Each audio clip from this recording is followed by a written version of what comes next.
السلام عليكم ورحمة الله وبركاته. دمان وإذن سلامنا سومالي وين gaar ahaan reer faqo cumar adduunyada meel walba joogtaan anaga garanay inaan gogashaan fidsano anagoo ah beelweynta reer faqo cumar ee sheeqaal ku nool koonfur Afrika gaar ahaan Eastern Cape anagoo isku afgaranay in bililiqo iyo dhaxal boob iyo waxyaalo badan nagula sameeyay gaar ahaan sheeqaal gandarshe taas aan cabashadeena iyo dacwadeena u gudbinayno dhamaan reer faqo cumar oo dhan Soomaaliya oo dhan gaar ahaan dawladda Soomaaliya oo ugu horeeyay madaxweynaha federaalka Soomaaliya Maxamed Cabdullaahi Farmaajo iyo wasiir wasaaraha iyo Soomaaliya idil dacwadaas oo ah madaxweynaha dawlad goboleedka koonfur galbeed Cabdicasiis Lafta Gareen kaas uu sameeyay wax aan la dulqaadan karin oo ku sameeyay beesha sheeqaal gandarshe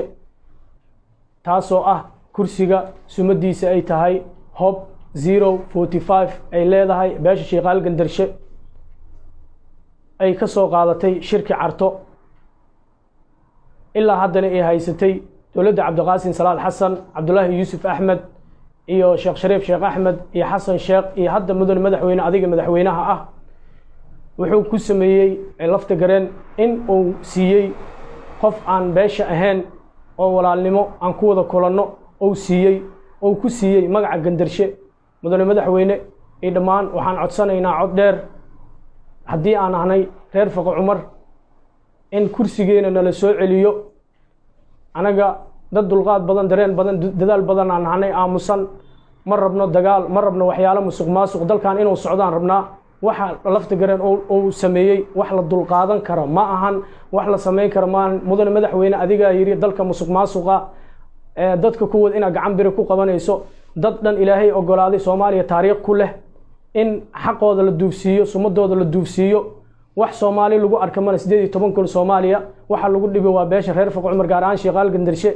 mudane madaxweyne waan kaaga fadhinaa haddaan sheeqaal gandarshe aan reer faqo cumar aan waa wada kacsanay adduunka meel walbaan joogno South Africa iyo adduunyada meel walbaan joogno shalay qurbaha markii ciidanka madaxtooyada la isku raasinayo qurba joogta gaar ahaan dhal culum waa dadka quraanka soo hayay hadda macnaha in oo nala qadsiyo wadada ku qulqul la dhaha waxna qabto maahay quraanka aan qabanayo reer faqo cumar walaalahayna waa kuwana soo wada dhawaada haweenka boqortooyada reer faqo cumar aad bay idin wada salaamaya dhamaantiin xilli walba xaalad walba aad ku sugan tihiin dhamaan kulankeenan iskugu nimid maanta waxa weeyaan kursiga sumadiisu tahay hob 045 ee beesha gandarshe leedahay madaxweynaha Lafta Gareen ee koonfur galbeed uu ku boobayo una siinay beesha gandarshe cidaan ahayn Soomaali wax iskugu madarsana waxna isla malahan hob 045 waxa iskala beesha gandarshe cid kale oo qaadan kartana malahan cid uu asiga siin karana malahan Soomaalida sida wax u qaybsatay qolo walba kursigeeda ay leedahay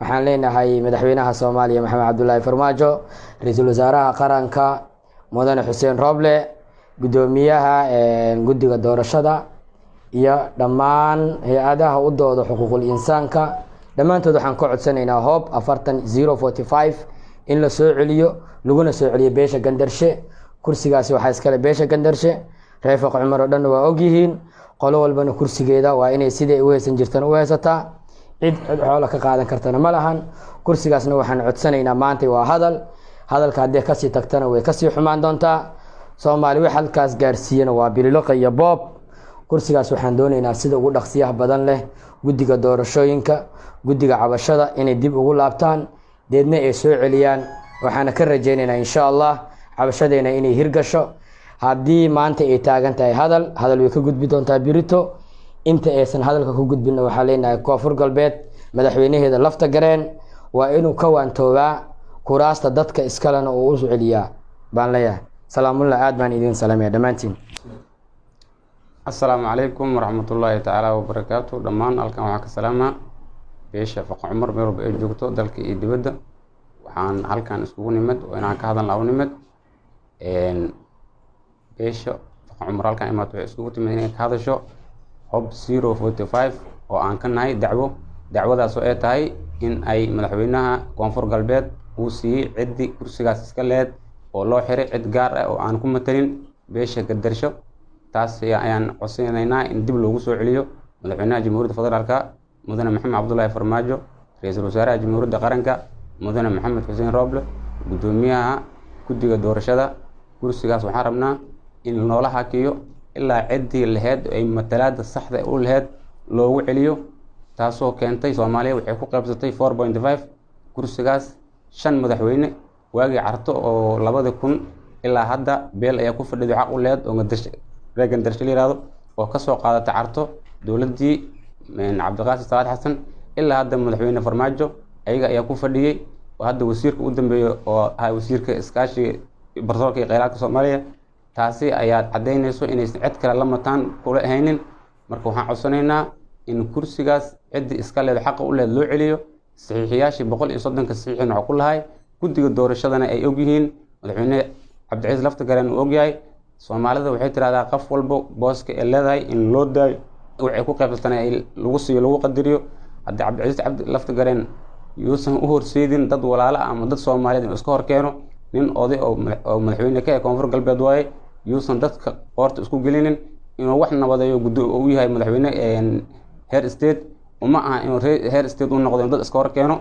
marka waxaan codsanaynaa kursigaas hob 045 in cid laheyd guddiga doorashada waxaan ka codsanaynaa in kursigaas ay hakiyaan sida uu dhaqsiyaha fudud. ninkii kursigaas loo xiray oo aan lala tartamin oo hakad loo geliyay asaga ma mudno mana laha mana kuma tala beesha iska leed. dhammaantood waa dadka inta fadhiyo ama dalka ha joogaan ama dibadda ha joogaan waxay ka codsadeen in kursigaas la hakiyo sida uu dhaqsiyaha fudud. kursiga cidii matalaad u leed waa qaylinaysaa, meel walba joogtaa, way ka hadashay, wasiiradooda ka hadleen, xildhibaanadooda ka hadleen, wadoonadooda ka hadleen. Soomaaliya marqaatiga ka tahay hadda dadka haddii kursi nin lahayo ninka la siinayna hadda ummadda dhammaaba bilaqa iska noqon leed. bilaqadan waxay keentaa in dhibaato iyo burbur iyo cadaalad darro ay ka dhacdo. marka ma rabno annagu inaan gacan ka hadal iyo waxyaabaha noocaas aan hadda samayno. waxaan nahay dad nabadda horseed u ah ama hormuud u ah. yaan nagula qasbi inaan nabadda aan ka hor nimaadno. marka waxaan ka codsanaynaa ra-iisul wasaaraha, madaxweynaha jamhuuriyadda qaranka, guddiga doorashada labadaba in kursigaas si gaar ah u fiiriyaan. guddiga doorashada ay ka u xil saaraan doorashada. shirkan jaraa'id waxaan ku qabanaynaa magaalada Port Elizabeth gobolka Eastern Cape ee dalka South Africa. annagoo iskugu nimid haddaan nahay jaaliyadda beesha reer Fiqi Cumar ku nool magaaladan. sidaad hore u aragteen cabashooyinka aad bay u badnaayeen ilaa dal ilaa dibad. waxaan ka cabanaynay kursi aan ku lahayn dowladda Soomaaliya qaybta federaalka koonfur galbeed beesha gandarshe ay ku lahayd oo la duudsiiyey ama la dhacay. taas oo ah wax cusub oo aan fariir ah oo aan hore u dhicin.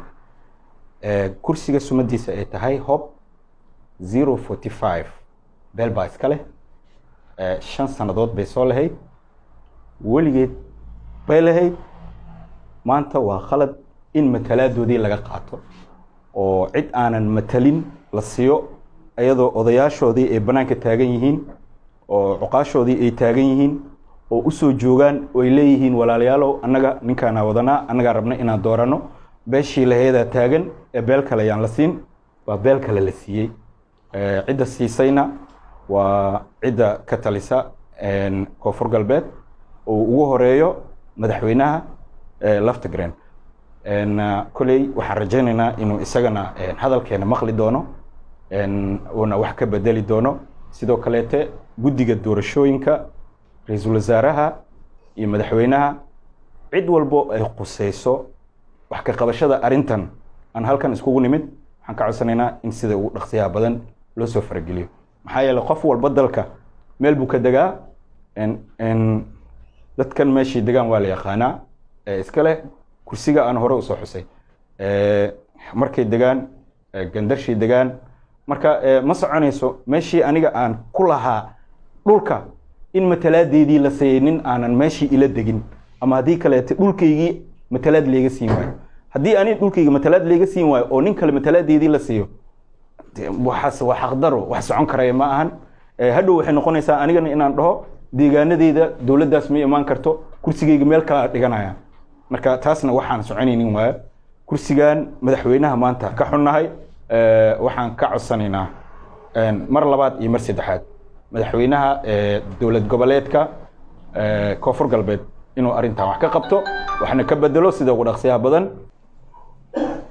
waa sidoo walaalkeena noo sheegay, waa sida saxda ah. shirkeeduna saasuu noogu xiran yahay.